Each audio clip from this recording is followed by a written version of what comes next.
Who do you think is the hottest from the cast? Okay.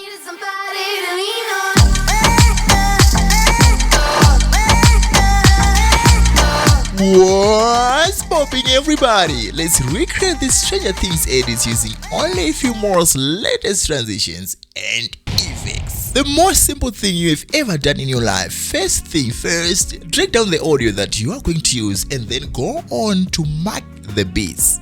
And as you can see on my audio right here, I have already done that part.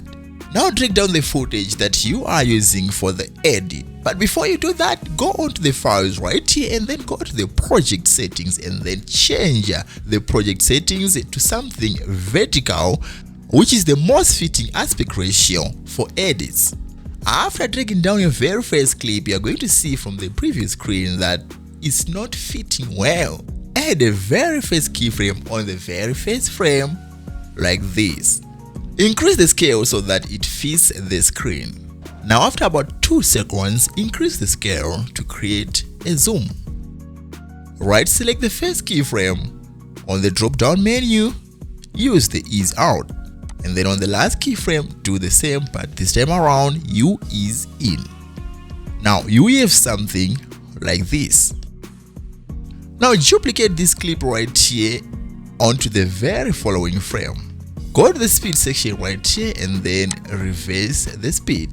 And below that, change the frame interpolation to optical flow. Now repeat all the pairs of your clips that you are going to use for the edit.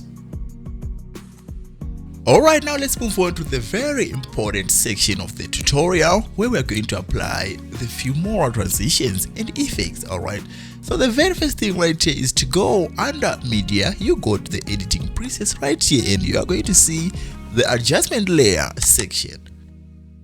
After that, go to the transition and then search for the transition called Film Frame Transition 04. Right select your adjustment layer and then convert it into a common clip. Now straight onto the marker point, add the opacity keyframe onto the adjustment layer. Reduce it to something like 50 or 55. Now move back on the very first frame, reduce the opacity to 0, and then on the very last keyframe, reduce again to 0. Now the adjustment layer and the common clip are helping you to be able to adjust your transition the way you want. Now after that, go to the effects tab and then search for the dispersion blur.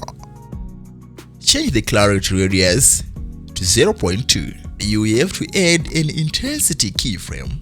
And then on the very last frame, reduce the blur intensity to 1. Go back to the effects tab and then this time around search for a gunshot effect. Nothing more for you to do here, so just set the speed to 10. Now you have to copy these 3 layers on every pair of your clip. And once you are done, let's render to check out the preview one more time. Thanks for watching, buddy.